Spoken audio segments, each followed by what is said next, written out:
Olá, Jair, tudo bem? Oi, Rafael, como é que tá? Tudo tranquilo. Estamos pontuais hoje, né? Você Tudo está deu me vendo certo. direito? Estou enquadrado direito aí, não sei como é que tá. Dá pra. Acho que suba mais um pouco a câmera. Assim? Agora sim. Tá certo. Deu uma cortada aqui na sua rede. Tá tudo tranquilo para você?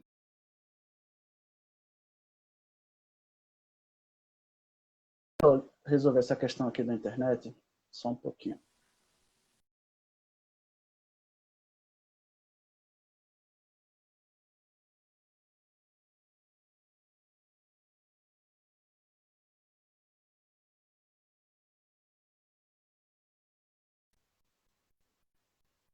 Jair, me ouve?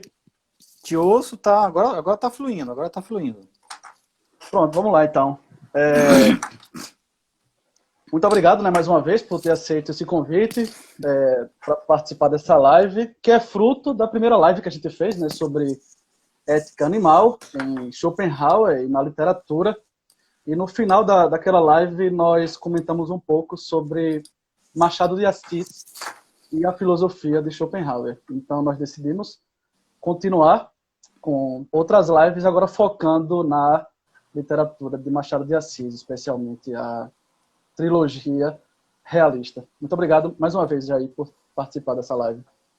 Eu que agradeço, Rafael, é sempre um prazer enorme poder falar de um autor que eu gosto tanto, que é o Machado de Assis, o bruxo do Cosme Velho, talvez o nosso maior escritor, como diz o Carlos Drummond de Andrade, a grande obra de arte literária que o Brasil possui. E olha que o Drummond, em determinado período da vida dele, naquela fase mais, digamos assim, fanaticamente modernista, ele chegou a desprezar o Machado de Assis, como muitos autores modernistas, mas depois ele fez uma meia-culpa e se saiu com essa aqui. Se trata realmente do maior monumento literário que nós temos. Acho que essa opinião é compartilhada pela maioria das pessoas que gostam de literatura. Então, gosto muito sempre de falar sobre Machado de Assis, especialmente quando a gente pode fazer o link com a filosofia de Schopenhauer. Agradeço de novo o convite, parabenizo a você por esse projeto e estou aqui para conversar com você e com os nossos espectadores. Valeu. Agradeço aqui a presença de todos e também aviso que a live vai ficar gravada no meu feed, no feed do professor Jair Barbosa e provavelmente no seu canal lá no YouTube. É interessante que você comentou essa questão, né, do Drummond. Teve outros exemplos também. O próprio Graciliano Ramos tem uma relação de amor e ódio com Machado de Assis. Eu, com minha experiência professor de literatura do ensino médio, sempre me deparo com os alunos reclamando do Machado de Assis, né? Porque a gente tem que falar do Machado de Assis, falando que ele é o grande escritor da literatura brasileira, mas os alunos ainda têm uma certa resistência, que é compreensível, né?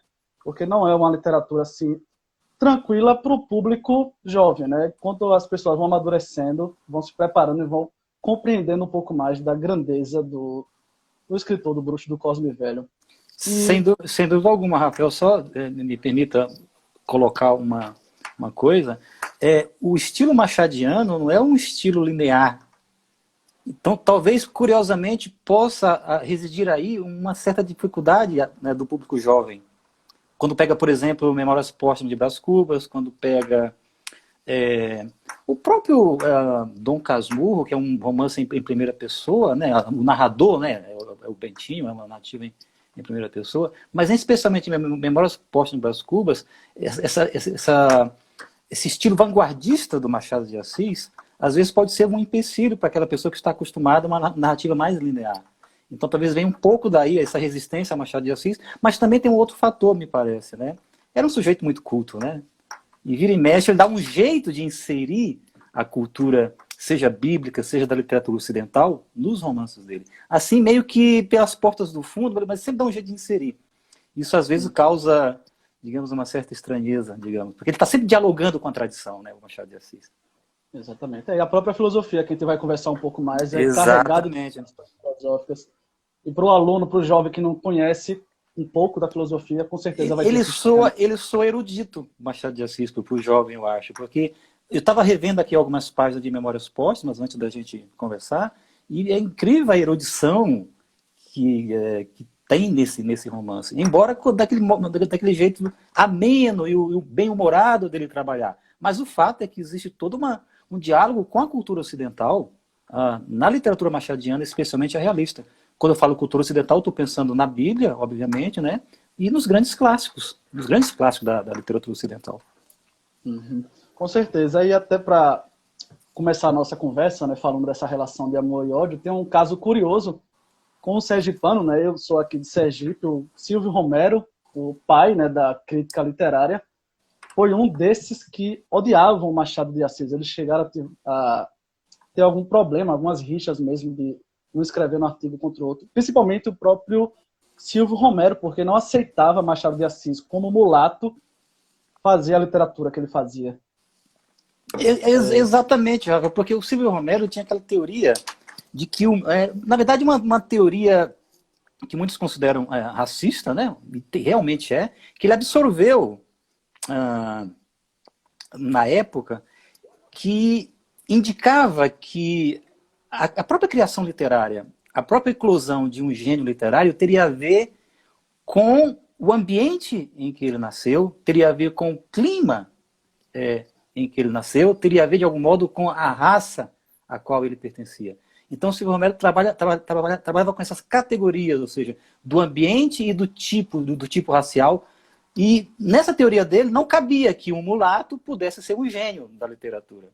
Não é mesmo? Exato. E aí teve esse problema. Mas também o problema maior, me parece, é que o Machado de Assis andou criticando algumas produções literárias do Silvio Romero, quando ele se aventurou por isso, né? Dizendo que o sujeito não tinha estilo, ou seja, escrevia mal, e ele guardou aquilo, o Silvio Romero. Depois tentou traduzir esse sentimento em forma de crítica literária. Me parece também que passa por aí, né? Mas é um caso famoso de disputa. Eu cheguei até a assistir uma entrevista, não lembro o nome do professor agora, que Silvio Romero também tem essa questão bairrista, né? Ele defendia muito o Tobias Barreto, um outro sergipano. Que ele achava o grande gênio das letras nacionais, que na verdade era um filósofo, né? O Tobias Barreto. E pode ser isso mesmo. Né? Mas, enfim, mas independente disso, transparece na crítica do Silvio Romero, quando ele diz, por exemplo, que o Machado de Assis tinha um estilo gago. Veja só, ele provavelmente sabia que o Machado de Assis, isso poucas pessoas até hoje sabem, ele era gago, o Machado de Assis, além de epilético, né? E o Silvio Romero vai a ponto de dizer que, como o Machado de Assis escrevia capítulos curtos e frases curtas, lapidares, que isso aí seria uma tradução da gaguice dele. Olha só onde o sujeito foi parar, né? Mas veja, essa questão dessa teoria do Silvio Romero depois vai influenciar também, curiosamente, o Euclides da Cunha, né? Essa questão da teoria racial, a questão do ambiente. Porque se você pega os sertões do Euclides da Cunha, começa lá, né? A terra, o homem e a luta. Então tem toda uma teoria racial, climática, por trás também do Euclides da Cunha. Então você veja que essas teorias, elas realmente eram bastante presentes no meio intelectual brasileiro da segunda metade do século XIX, que era uma intelectualidade de elite pequeno-burguesa que tentava compreender como se dava a literatura brasileira. E o Machado de Assis surge como uma aves rara, um mulato, escrevendo. E mais, um gênio. Isso eles não conseguiam compreender. O Silvio Romero não conseguia compreender, e além do mais, o Machado de Assis disse, esse é um escritor ruim. Exatamente. Esse Silvio Romero é um escritor ruim. Imagina, o sujeito da elite ouvindo isso de um gênio mulato, né? Exatamente. Eu acho que isso precisa ser estudado mais a fundo, né? Essa questão dos sertões, também, um livro que eu recentemente li, realmente está lá. O Euclides da Cunha vai defender a teoria, né, de que o sertanejo é como é por causa do ambiente que ele vive, né? Vai fazer até uma comparação com o gaúcho do sul, né? Exatamente. Isso ainda está respingando essas teorias da segunda metade do século XIX. Isso. Bom, então, Machado de Assis, então, de fato, né? Machado de Assis, Graciliano Ramos e Guimarães Rosa, né? Tá entre aí no top 3. Claro que isso é um juízo de gosto, vai do gosto de cada um. Mas, de fato, eu acho que Machado de Assis é um grande escritor da literatura brasileira. Tanto que, quando eu pego Memórias Póstumas de Brás Cubas, toda vez que eu vou ensinar, sempre aparece algo novo, né? é a característica de um clássico, né, da literatura, como é o Memórias Póstumas. Bom, mas para a gente entrar logo na nossa conversa, né, a gente propôs esse ciclo de live machadianas para tratar dessa trilogia que você comentou lá na primeira live que a gente fez, a trilogia realista, na Memórias Póstumas de Brás Cubas, o Quincas Borba e o Dom Casmurro.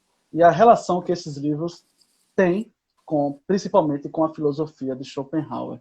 Certo? Mas Machado de Assis, muito além do que um romancista, né? Ele foi crítico literário, crítico de teatro, escreveu poesia, mas se notabilizou especialmente pela escrita dos romances, né? Que até a crítica literária divide, né, em fase romântica e a fase realista, justamente a partir de Memórias Póstumas de Brás Cubas. E o interessante é que eu estava lendo um artigo, não sei se você conhece, do Miguel Reale, falando dessa relação da filosofia em Machado de Assis.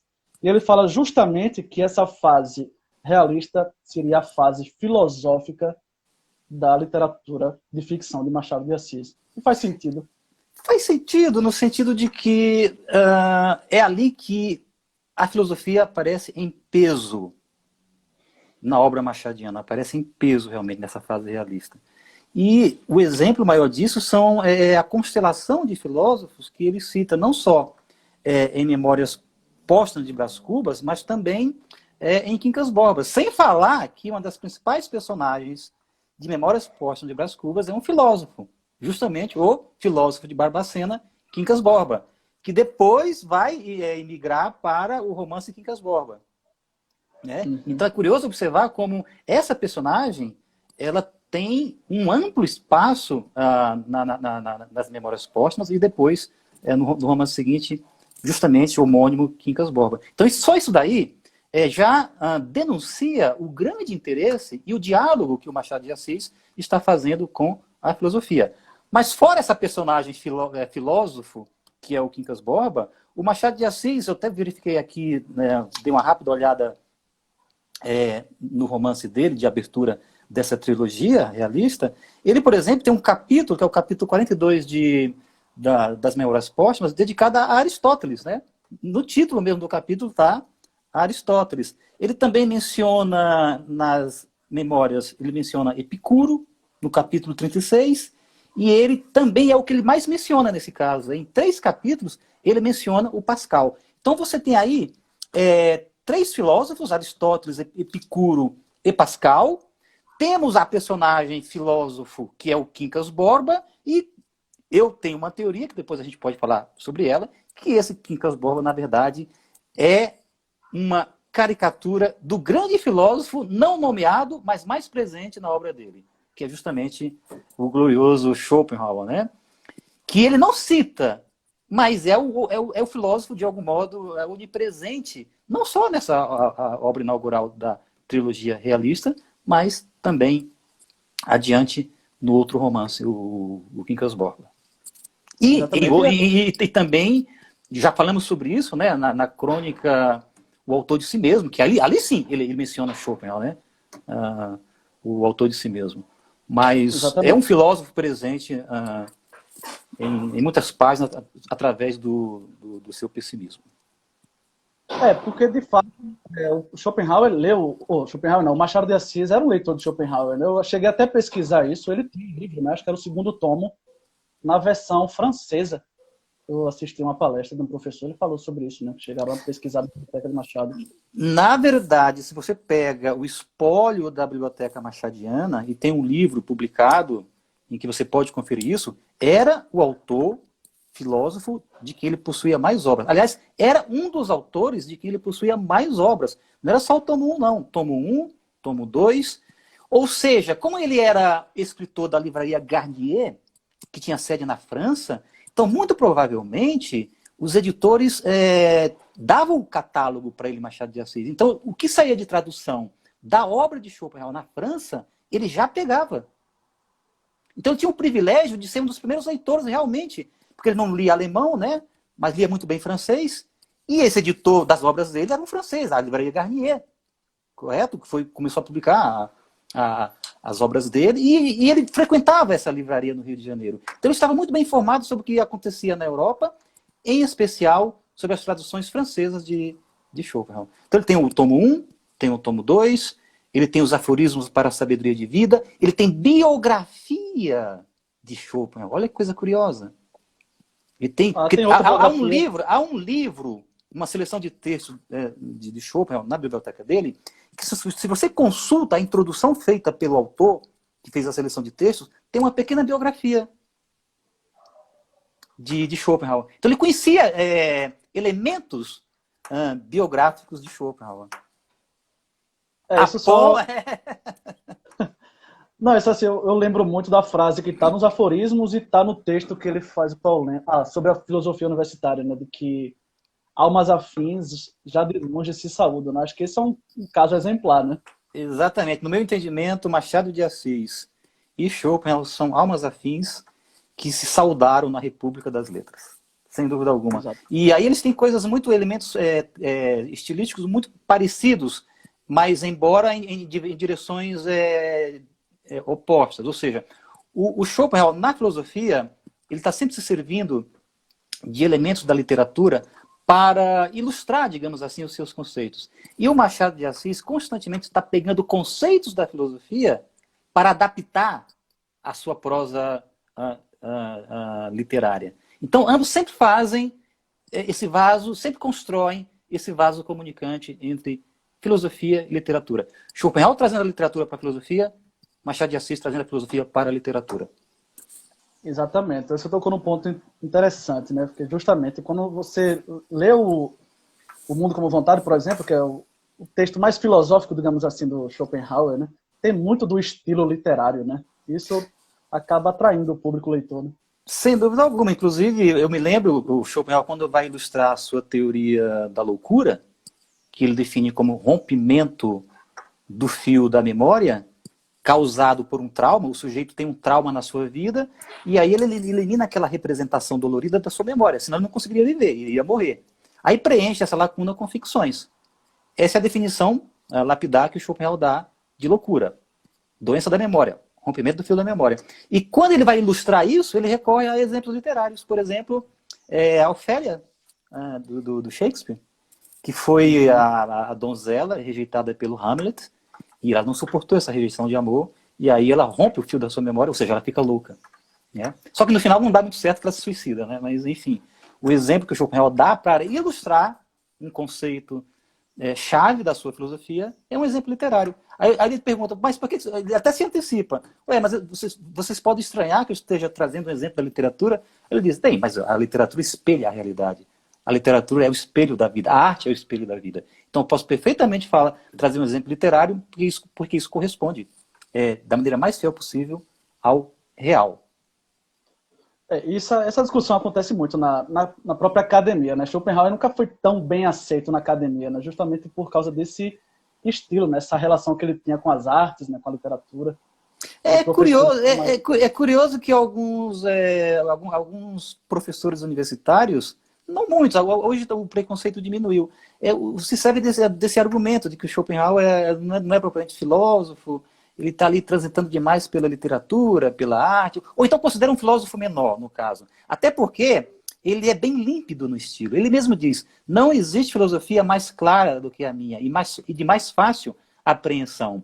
E aí alguns professores de filosofia consideram isso como uma filosofia superficial, uma filosofia menor, como se o sistema filosófico bom devesse ser complicado, obscuro. O Schopenhauer não. Muitas vezes um sistema filosófico obscuro no seu estilo, complexo demais, na verdade é apenas uma forma do autor esconder o seu raquitismo intelectual, ou seja, a sua pobreza de ideias. Aí ele tem aquele estilo empolado, etc. e tal, mas para esconder uma carência intelectual, uma falha, um empobrecimento espiritual, digamos assim. Né? Então, quer dizer, você pode ser claro, direto, e isso não significa necessariamente superficialidade. Ele dá até o exemplo dos lagos suíços, né? Que são claros, parece que são poucos profundos, né? Mas vá você se atirar num daqueles lagos suíços, eles são muito profundos, apesar da sua clareza. Ou seja, o estilo claro pode ser perfeitamente sinônimo de profundidade espiritual. Uhum. Justamente. Com certeza isso no meu caso particular, acredito que de muitas pessoas, foi o que me atraiu para a filosofia de Schopenhauer. Para além da temática, o próprio estilo, né? Um livro como O Mundo com Vontade, que é um tanto grosso, mas a leitura bem fluida, e você até comenta no prefácio, né, da sua tradução, que você estava na universidade, passou noites e noites lendo, e acabou num instante, por causa justamente desse estilo que atrai, e vai refletir até mesmo no próprio Nietzsche, né, que aí é mais revolucionário ainda, né? Uhum. A filosofia dele, esse diálogo com a literatura, com o discurso literário. Bom, mas vamos lá para a questão do Memórias Póstumas de Brás Cubas, né? Com as relações, né, com a filosofia de Schopenhauer, e a gente separou alguns tópicos, né, para tocar sobre o Memórias Póstumas de Brás Cubas e os outros livros também, mas como essa live é sobre memórias, e aí, claro, quando a gente pensa em Schopenhauer, sempre a gente vem a ideia, assim, de ler os manuais sobre Schopenhauer, é o filósofo do pessimismo, né? E esse pessimismo já está presente logo no início do livro Memórias Póstumas de Brás Cubas, que ele vai dizer lá ao leitor que vai escrever esse livro, já o finado, com rabugens, né, de pessimismo, né, com a tinta da galhofa e a pena de melancolia, e com um rabugens de pessimismo. Esse já é o primeiro contato com a filosofia de Schopenhauer no livro Memórias Póstumas de Brás Cubas. É interessante, Rafael, porque esse início do livro Memórias Póstumas, ele é sinistro. Porque se você tiver, se tiver o livro em mãos aí, olha só, o prólogo que ele escreve, a quarta edição, é assinado pelo Machado de Assis. Tá? E ele fala dos modelos literários dele, Xavier de Mestre, Stern e Garret. Aí no final ele diz, o que faz do meu Brás Cubas um autor particular, o Machado de Assis, né? É o que ele chama rabugem de pessimismo. Ele está citando o Brás Cubas, né? Há na alma deste livro, por mais risonho que pareça, um sentimento amargo e áspero. Ou seja, ele citou o termo pessimismo, tá? E depois, o Ao Leitor é escrito pelo Brás Cubas, não pelo Machado de Assis. Então, Machado de Assis cita o Brás Cubas, depois entra em cena o Brás Cubas, é uma coisa meio sinistra, muda o narrador, né? Uhum. Dá a impressão que o Brás Cubas é o Machado de Assis, o Machado de Assis é o Brás Cubas. Isso é intencional do bruxo, né? Ele quer provocar mesmo essa coisa sinistra na nossa cabeça, né? Mas aí o que é interessante é que ele não cita o Schopenhauer, mas ele fala do pessimismo. Ou seja, para quem conhecia o impacto que o Schopenhauer teve na cultura europeia da segunda metade do século XIX, por consequência, desculpa, no público letrado brasileiro dessa segunda metade do século, em que ele foi um dos autores mais lidos na segunda metade do século XIX, sabe que falar de pessimismo naquela época, em especial de pessimismo filosófico, era falar de Schopenhauer, que era uma figura amplamente discutida e debatida. Tanto é que Machado de Assis encomendava todas as obras que saíam para o francês do Schopenhauer. Era o autor a ser debatido, era o filósofo a ser debatido. Ele era muito conhecido na segunda metade do século XIX. Então, quando ele fala de pessimismo, já há uma referência aqui que o leitor da época, culto, saberá identificar. Uhum. E nós pósteros também, né? É interessante que essa questão meio que circular, né? Ele já inicia com o pessimismo, já dizendo que tem rabugem de pessimismo, e o último capítulo é bem claro o pessimismo, né? De não ter tido filhos para não legar a miséria para outras criaturas, né? Exatamente. O último capítulo de Memórias Póstumas de Brás Cubas é o capítulo das negativas. Olha só o título, né? Das negativas, da existência, né? Eu me lembro que tem ainda um capítulo do tomo 2 do Schopenhauer, que eu traduzi como da vaidade, né? Da vaidade da existência. Enfim, mas o termo vaidade, o termo nulidade, né? A nulidade da vida, a nulidade da existência, a vaidade da existência, que remete ao Eclesiastes. Vaidade das vaidades, tudo é vaidade. E o termo vaidade no sentido de nullitas, no sentido de nulidade, né? A gente não usa vaidade só para o ser humano, embora a gente esteja acostumado a isso, né? Mas o termo vaidade remete ao vazio das coisas, que é o termo como é empregado e traduzido na tradução do Almeida do Eclesiastes, né? Então esse capítulo das nulidades, né? das negativas, ele poderia perfeitamente ser traduzido como da vaidade da existência. Por quê? Porque no final ele diz, não transmitir o Brás Cubas, narrador, né? Esse bom vivant, esse personagem bom vivant da elite brasileira, não transmitir à posteridade o legado da nossa miséria. Nossa. O tema aí é importante. Ele não falou da minha miséria Brás Cubas. Não transmitir à posteridade o legado da nossa miséria humana. Não da miséria dele, Brás Cubas. Então ele está universalizando a miséria humana, ou seja, ele está universalizando a nulidade da existência, que é a tese principal do pessimismo schopenhaueriano. Exatamente. Toda a vida é sofrimento, é a nulidade da existência. O melhor seria não ter nascido. De um ponto de vista pessimista de Schopenhauer, o melhor seria não ter nascido. Quase que o Brás Cubas diz isso. Né? Quase que ele diz isso, mas ele prefere dizer essa miséria não transmitir. Quase até que como uma espécie de consolo dele. Por que eu vou perpetuar a miséria humana? Ele chega a essa conclusão. É. Mas nem todos, né? Nem todos. Eu até esqueci de comentar com você, ele cita muito filósofos e cita muito a palavra filosofia, né? Tanto que tem os capítulos, né? Filosofia das Folhas Velhas, tem filosofia dos epitáfios, que é justamente um pouco dessa vaidade do ser humano, né? De deixar alguma coisa depois da morte daqui, né? Deixar uma frase lá na lápide. A vaidade no sentido... Sim, sem dúvida alguma, né? Sem dúvida alguma. Mas também, se você pegar as memórias póstumas, do começo ao fim, o Brás Cubas, na verdade, era um fracassado, o Brás Cubas. Ele, lá do outro mundo, ele ri. Porque, veja, ele quis, num dado momento da narrativa, criar um emplastro, né? Um emplastro Brás Cubas, que era um remédio salvador de um monte de doença, né? Só que ele pega, se não me engano, ele pega uma espécie de resfriado, uma constipação e morre, né? Ou seja, o inventor do remédio universal pega, não deu tempo dele se servir do próprio remédio, né? E ele morre, é bem irônico, né? E ele, na verdade, o Brás Cubas é um fracassado que lá do outro mundo, que ele é um defunto autor, não um autor defunto, um defunto autor, que escreve suas memórias lá do outro mundo. Ele dá risada do fracasso dele, da dualidade, porque no fundo ele era um fracassado. Por exemplo, em termos amorosos, se você pegar as personagens femininas dele, em Memórias Póstumas de Brás Cubas, ele é um completo fracassado amoroso, o Brás Cubas. E outra coisa, se você pega o Quincas Borba filósofo, que contracena com ele, na verdade ali o Brás Cubas, de algum modo, se bem que o Quincas Borba ele tem essa mania de considerar os outros ignorantes, né? Porque ninguém entende a filosofia dele. Mas no fundo ali o Brás Cubas também está como um ignorante em face do Quincas Borba, né? Então o sujeito era um ignorante em face da filosofia, porque o Quincas Borba prova isso para ele, Brás Cubas, e era um fracassado em termos amorosos, não porque ele não tivesse o envolvimento, mas ele não tinha capacidade de se entregar ao feminino, né? Então é um sujeito fracassado. Por isso que esse capítulo final, das negativas. A vida dele foi uma negativa completa. Isso, com certeza. No final ele até desiste, né? Tentou ser deputado, aí vai tentar ser filósofo, né? Com a ajuda do Quincas Borba, né? Só que acaba não conseguindo nada, né? Mas você poderia assim explicar melhor, Jair, né? O que é esse pessimismo de Schopenhauer e qual o link que se faz daí com a literatura de Machado de Assis?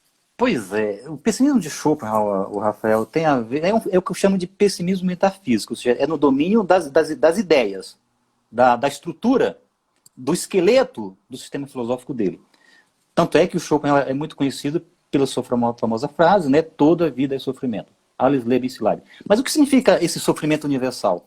É que, para ele, este mundo é um mundo de aparências que manifestam uma essência cósmica que ele chama de vontade. Então o mundo é espelho dessa vontade. E essa vontade, que é a coisa em si dessas aparências, ela é uma espécie de autodiscórdia consigo mesma. Ela é uma espécie de divórcio intrínseco. É uma espécie de desavença com ela. E daí que ele diz que essa vontade, enquanto essência do mundo, crava os dentes na própria carne. Então, essa vontade é uma vontade cósmica que se manifesta em mundo, e essa autodiscórdia essencial dela consigo mesma se espelha no mundo. Daí, então, a luta de todos contra todos, daí a luta dos indivíduos entre si para poderem representar melhor as suas espécies. Mas por quê? Porque essa luta, na verdade, está apenas refletindo essa discórdia intrínseca da vontade com ela mesma. Então, esse cravar os dentes na própria carne, quando exposto no mundo, significa a luta de todos contra todos, ou seja, o homem é o lobo do homem, uma frase do Hobbes que ele gosta, o Schopenhauer, para traduzir esse estado de coisas. Isso leva, obviamente, ao sofrimento das criaturas, que estão em constante disputa por matéria, estão em constante disputa por espaço, estão em constante disputa por afirmarem o seu próprio eu. Porque cada um se sente o representante da sua espécie, e em cada um, essa vontade cósmica, que é inteira, que é una, se concentra nesse indivíduo, inteira e indivisa. Então cada um se sente o centro do universo. Só que cada um se sentindo o centro do universo, obviamente, que vai considerar os outros como meras ilusões. E aí surgiu o conflito dos egoísmos. Cada um se sente o centro do universo, e bem justificado, porque a vontade está inteira e indivisa lá. Mas aí imagina o cortejo dos humanos, cada um se sentindo o centro do universo. O representante da sua própria espécie. Óbvio que isso aí vai gerar conflito, vai gerar sofrimento, vai gerar disputas, vai gerar essa vaidade da existência. Essa nulidade da existência. Porque é muito, como dizia o Shakespeare, muito barulho por nada. Porque, ao final, todos vão pagar essa dívida de ter nascido, esse crime de ter nascido com a morte. Então, esse é o pessimismo metafísico de Schopenhauer. Esse é o pessimismo metafísico dele. Que se espelha no mundo como a manifestação da autodiscórdia essencial da vontade com ela mesma. Isso é o pessimismo dele.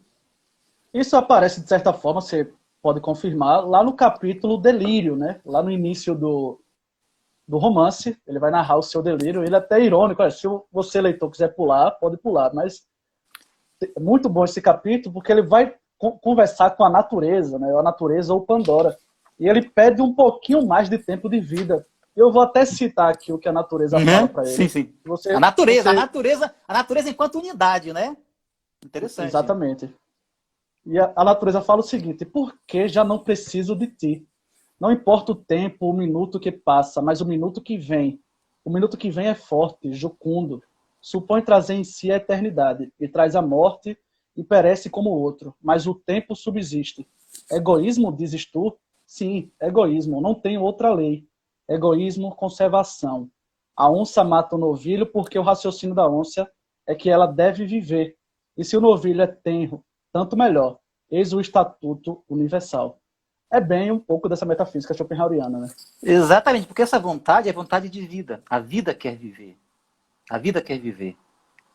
Só que cada indivíduo representa essa vontade de vida que quer viver. Aí surge o conflito.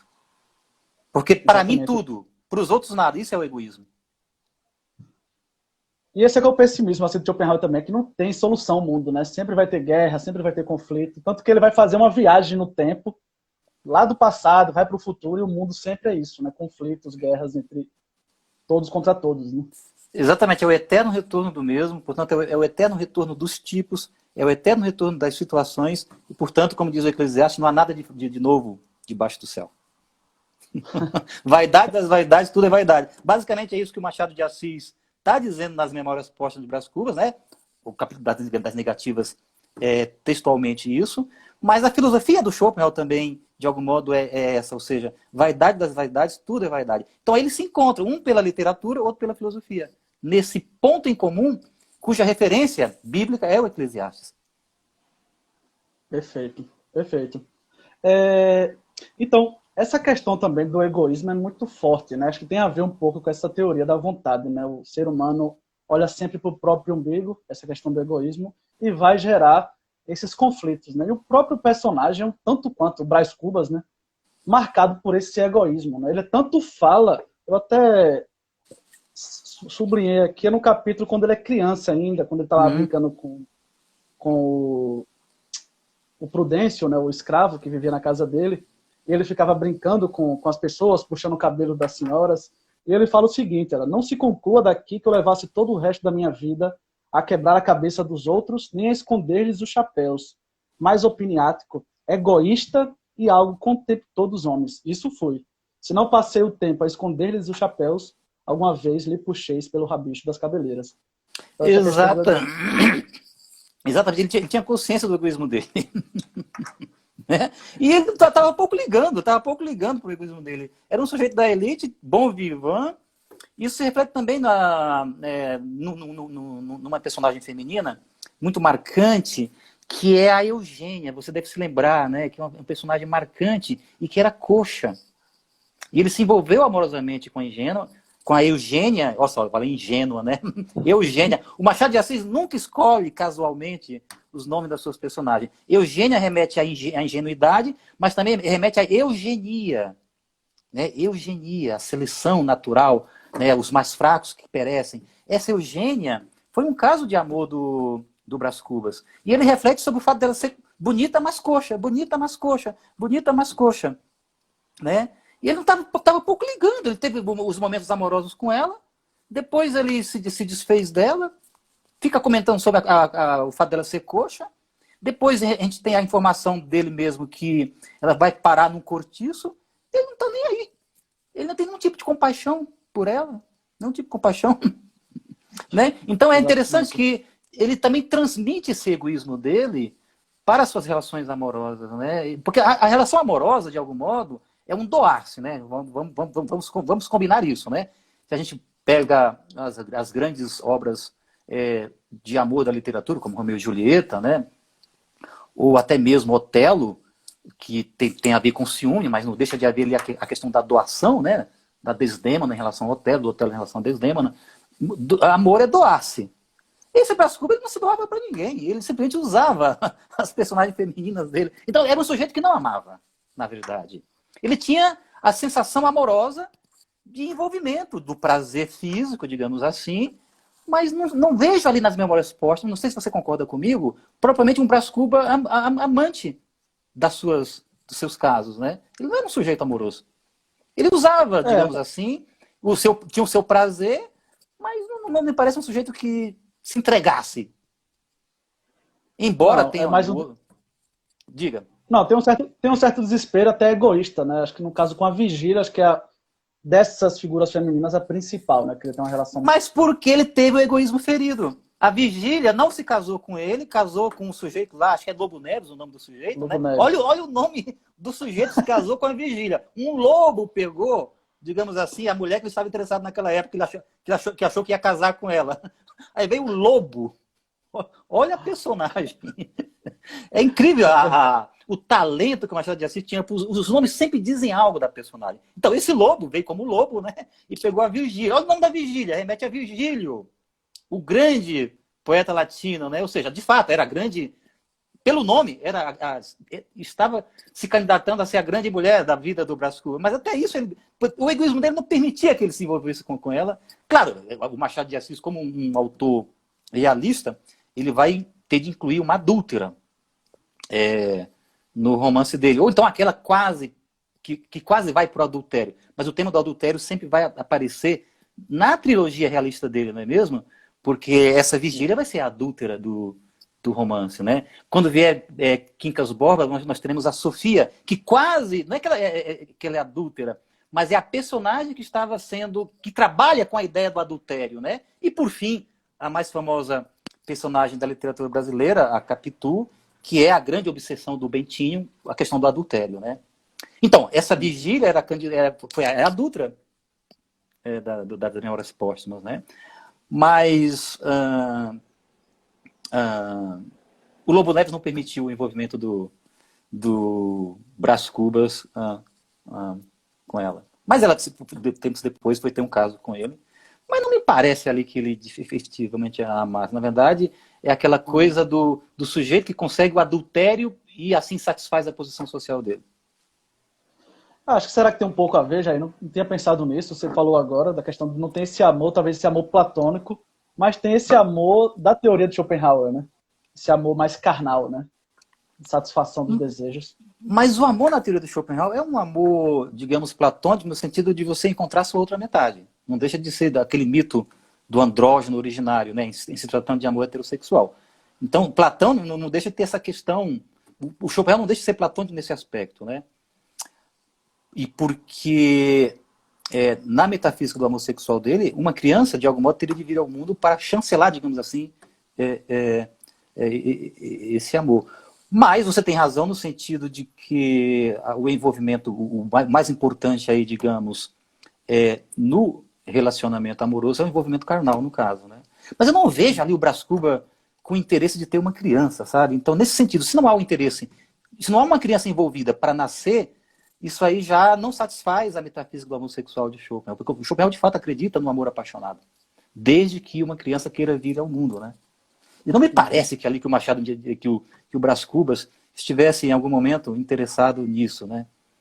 Quando ele se envolve com as personagens, com as mulheres dele, no caso. Inclusive uma, você se lembra, né? Talvez muito citada nos estudos aí, como um suprassumo da ironia do Brás Cubas, do Machado de Assis, que é talvez do gatinho ali. Parece que o meu gato Félix, que é a Marcela, né? Que é a Marcela, ou seja, parece, tudo indica que eu vejo que o grande amor dele, do Machado do Brás Cubas, foi a Marcela, né? Quem que era a Marcela? Uma prostituta. Daí a famosa frase: amei Marcela durante 15 meses e 11 contos de réis. Uma prostituta não vai dar filho para ninguém, ou seja, esse sujeito não queria ter filho. Como é que ele nem queria casar. ter filho? Nem casar, nem queria casar, nem queria ter filho. Então ele não era realmente um sujeito que estava interessado em amar. Ele estava interessado, digamos assim, num prazer carnal que nem ele mesmo, que parece que é até uma violência para ele, porque era um atentado ao egoísmo dele, né? Na verdade, uma satisfação do egoísmo dele. Essa é a verdade. A posse como satisfação do egoísmo dele. Tá aí talvez outra relação aí com Schopenhauer, que Schopenhauer era um defensor, não, mas ele era contrário ao celibato, né? Ele não era celibatário, não. Ele não era celibatário, não. Ele era contra o casamento, né? Principalmente quem quisesse viver no mundo da intelectualidade, né? O casamento atrapalharia. Não era contra o casamento. Ele apenas dizia que é muito raro um casamento de pessoas apaixonadas. Porque o amor, de fato, para ele, o amor apaixonado é sofrimento. Toda a vida é sofrimento, né? Mas ele dizia que, embora seja raro, não é impossível que exista um casamento feliz, na medida que, com o tempo, esse amor apaixonado possa se transformar numa amizade verdadeira do casal. E eu me lembro até do Machado de Assis com a sua Carolina, né? Que tudo indica que foi um amor apaixonado realmente, que com o tempo se transformou numa grande amizade. Então, Schopenhauer não é um cético em relação a casamentos apaixonados, digamos assim, desde que o casal consiga criar uma amizade que sustenta esse casamento. Mas ele diz, isso é raridade, é raríssimo isso. Tá. É que o modelo dele de casamento é o modelo do Sócrates com a Xantipa, né? Dizem que a Xantipa era o inferno, né, rapaz? Era o diabo encarnado. O Sócrates, né? Então ele nem voltava para casa, o Sócrates, preferia os banquetes a voltar para casa, porque se voltasse estaria lá o diabo esperando, né? Mas o Schopenhauer tinha essa ideia de que o casamento ele é infeliz, mas pode ser feliz, sem dúvida alguma. Não é impossível. Perfeito, a conversa está muito boa, já é 5h42. Eu acho que precisa falar um pouco desse personagem, que é a sua teoria, o Quincas Borba, né? Que seria a transformação de Schopenhauer num personagem da literatura brasileira, né? Que é o personagem que aparece em Memórias Póstumas e depois vai ter o livro Quincas Borba. Exatamente. E aí, obviamente, que eu vou já fazer a propaganda dessa tese que que já está no meu livro, que está esperando aí está na fila para publicação, mas é uma tese que eu já apresentei em vários congressos de filosofia, desde 2013, alguma coisa assim, já apresento essa tese, já venho esboçando. Quem me conhece do meio filosófico e algumas pessoas do meio literário sabe que eu estou desenvolvendo isso há bastante tempo, e algumas coisas já apresentei em encontros de filosofia. Mas a minha tese, que na verdade é uma leitura que eu faço, né, do Quincas Borba, e apresento argumentos bem robustos no meu livro, de que Quincas Borba, na verdade, é uma caricatura de Schopenhauer, e que a filosofia do humanitismo é uma paródia do pessimismo metafísico de Schopenhauer. Nesse sentido, então, Machado de Assis, o bruxo do Cosme Velho, teria transformado Schopenhauer numa personagem da literatura brasileira, nomeadamente o filósofo de Barbacena, Quincas Borba. E eu desenvolvo essa tese, né, e o que guia o meu livro é uma tese estética, de que um autor é a soma daquilo que vê, é a soma daquilo que lê com aquilo que vê através da fantasia. Né? Então, Machado, esse é o fio condutor do meu livro. E a partir disso eu exponho essas duas teses, né? Mas aí, na verdade, é uma oportunidade para eu trabalhar com vários outros temas comuns ao Machado de Assis e ao Schopenhauer. Né? E sobre... Não, pode falar, pode terminar. Não, pode falar. Não, um personagem curioso, né, o Quincas Borba, que ele aparece lá no início também, um capítulo curto, quando o Quincas Borba era colega do Brás Cubas na escola. Exatamente, e é um sujeito que já tinha mania de grandeza, né? Mania de grandeza naquela época. Inclusive, olha como Machado de Assis, ele é tão genial nessa questão do nome, né? Do nome, meu Deus do céu, que genialidade. Aliás, é uma dica para os seus alunos, para todos nós que gostamos de literatura e para as pessoas que estão nos assistindo, essa genialidade dele na criação dos nomes.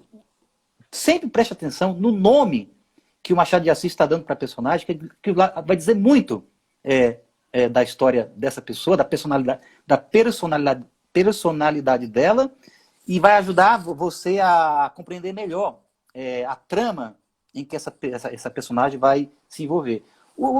Esse Quincas Borba, ele tinha um professor na escola chamado Ludgero Barata.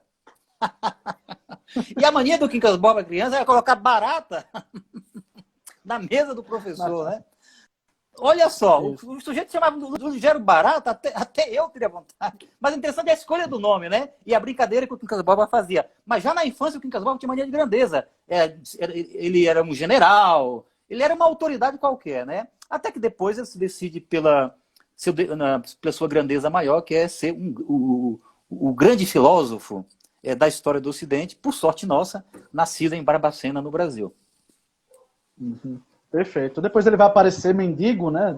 No encontro, ele chega a roubar o relógio do Brás Cubas, Quincas Borba. Exatamente. Aí depois devolve, mas só que já rico, no caso, né? Ele tem um momento que se acha que é Santo Agostinho, ou seja, o Machado de Assis vai dando todas as dicas de que se trata de um filósofo pancada, de um sujeito doido, né?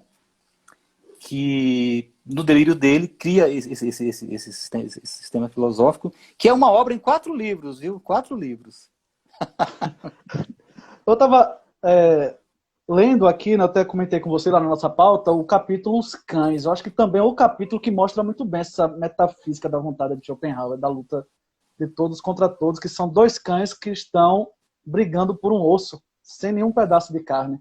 E outro aspecto que eu achei interessante, que eles saem de casa para filosofar caminhando, né? Acho que é outra coisa interessante, né? Não é aquele filósofo de bancada, né? O filósofo que pensa caminhando.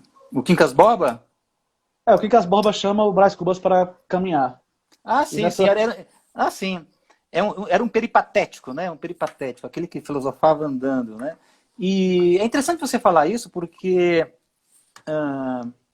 essa personagem não é um filósofo acadêmico, né? Esse Quincas Borba. É interessante isso, né? E o Schopenhauer, você sabe, não era um filósofo acadêmico.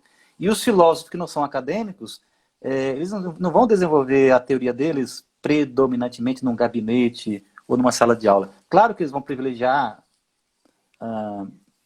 a observação da natureza, a viagem, andar. Aí a lição é do Aristóteles mesmo, né?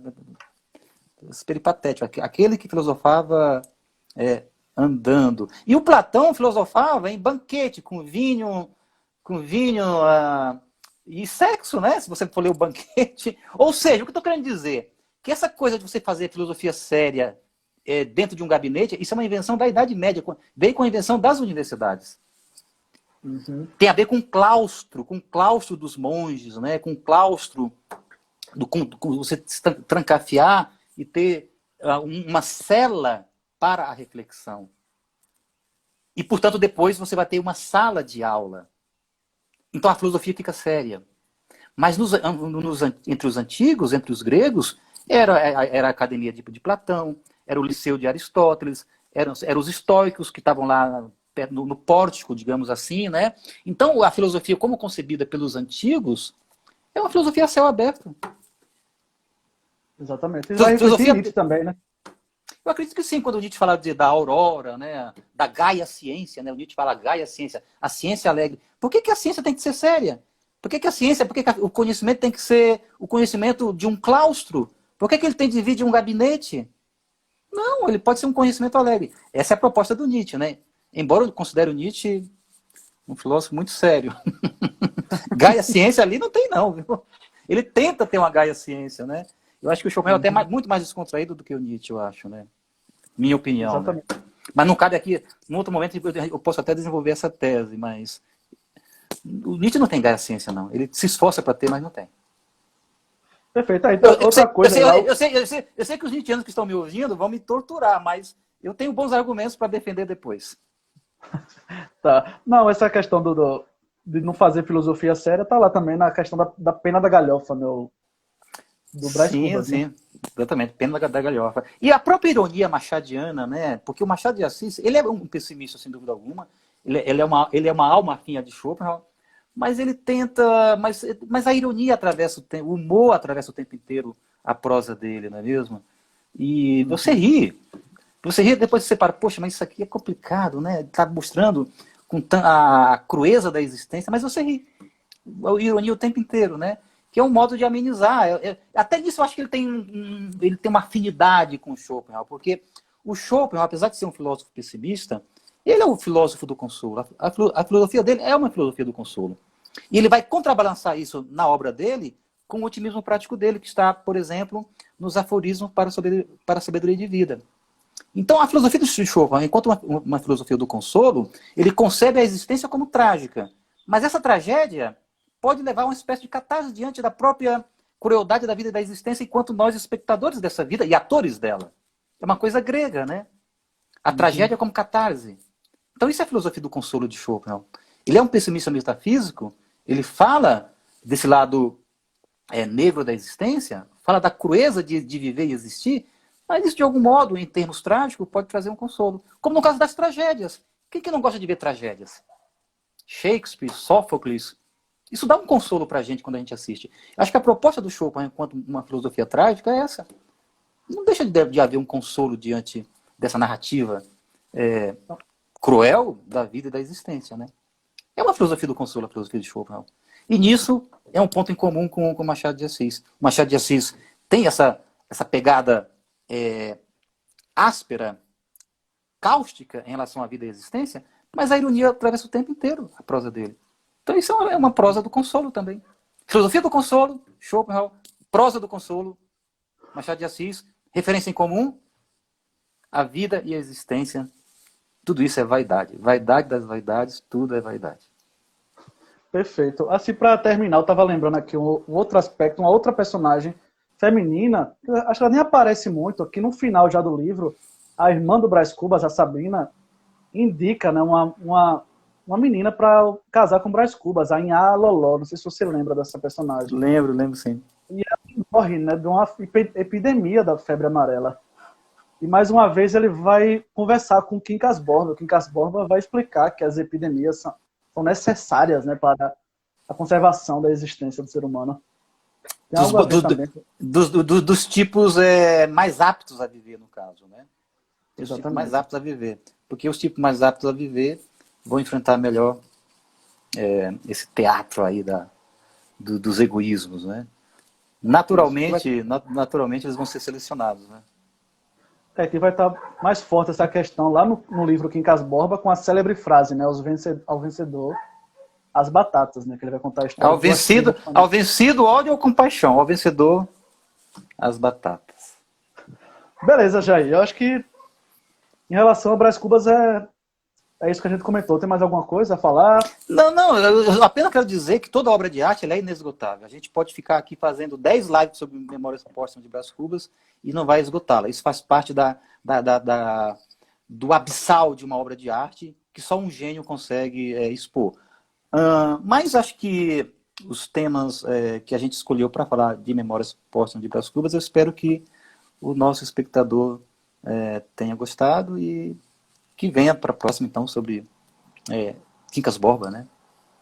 Exatamente, ele vai definir uma data. Eu até tinha comentado com você, está quase chegando no dia de finados, né? Acho que foi até uma boa escolha, né? Que é o finado mais famoso da literatura, né? O Brás Cubas. Aí veio a calhar esta live. o finado autor, né? O defunto autor. Exatamente. Fica aí, Bom, então, como indicação de leitura, para quem não leu, de releitura. sempre vale a pena. Sempre vale a pena. Sempre vale a pena. Machado de Assis é uma visita necessária sempre, sempre. Beleza, Jair. Valeu aí pela presença, por ter trazido os seus conhecimentos, especialmente nessa área aí do Schopenhauer. Agradeço a presença aqui do público e, mais uma vez, lembrando que essa live vai estar gravada nos nossos feeds e você provavelmente vai fazer aquele mesmo esquema, né, de colocar no seu YouTube, né? Editar Sim, o vídeo sim. e colocar no seu canal. Assim que eu puder, eu farei lá, eu colocarei lá também. Beleza. Valeu, Jair. Um grande abraço e até a próxima. Um abraço, Rafael. Tchau, tchau. Valeu. Tchau, tchau.